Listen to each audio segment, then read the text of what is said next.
সম্মানিত ভিউয়ার্স, সবাই কেমন আছেন? আশা করি আল্লাহর রহমতে সবাই ভালো আছেন। খবর কিছু রাখেন নাকি না রাখেন সেটা বলতে পারি না, তবে আমি মাঝে মাঝে কিছু দুই একটা খবর রাখি, সেটা হয়তো আপনাদেরকে তুলে ধরার জন্য। যদিও এটা আজকে প্রায় 3-4 দিন ধরে এটা নিউজ হয়ে গেছে, তো আমি আবার এটা নিয়ে নতুন করে বলতে আসি বা বলার সেম ভাষা। বিগত 17 বছর ধরে বিমান যাত্রায় মানুষ শুধু লোকসান আর লোকসান ছাড়া কিছু দেখায়নি।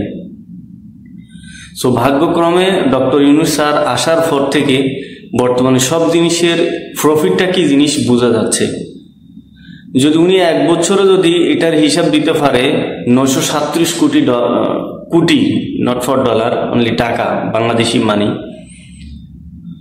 তো হিসাবটা করেন আজকে প্রায় 17টা বছর এই টাকাগুলো কই গেল। প্রতি বছরে যদি 937 কোটি হয়, অনেক টাকা। হায় রে বাংলার মানুষ, তোমরা রাজনীতি করো, রাজনীতি করে গরিব দুঃখী মানুষের পেটে লাথি মারার জন্য তোমরা বসে থাকো। অন্ততপক্ষে দেশের ইনভেস্ট করা যে টাকাগুলা, প্রফিটের যে টাকাগুলা, সেগুলো তো খাচ্ছ, গরিবের হকগুলো তোমরা খাচ্ছ। একই সাথে আসলে রাজনীতিটা এমন একটা জিনিস, কেউ কারো ভালো চায় না। রাজনীতি সবাই নিজের প্রফিটটাই দেখে, আদারওয়াইজ কাউকে দেখার ওদের বিষয় না। হ্যাঁ, অত সমতা দেওয়ার জন্য তোমাদেরকে 2-4টা কথা বলতে পারে, এটাই। যেমন প্রফিট হচ্ছে না, এখন এই প্রফিটটা আসছে কোত্থেকে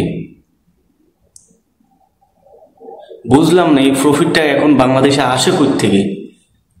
যাক, যত কিছু আসলে ভালো মানুষের হাতে যদি দেশ থাকে, দেশ ঠিকই ভালো চলবে। যদিও আউট অফ সাইড কান্ট্রিতে প্রবাসীদের জন্য কোনো কিছু হচ্ছে না, সেটা একসময় ঠিকই হয়ে যাবে, তো হওয়া যাবার লক্ষ্য হতে পারে।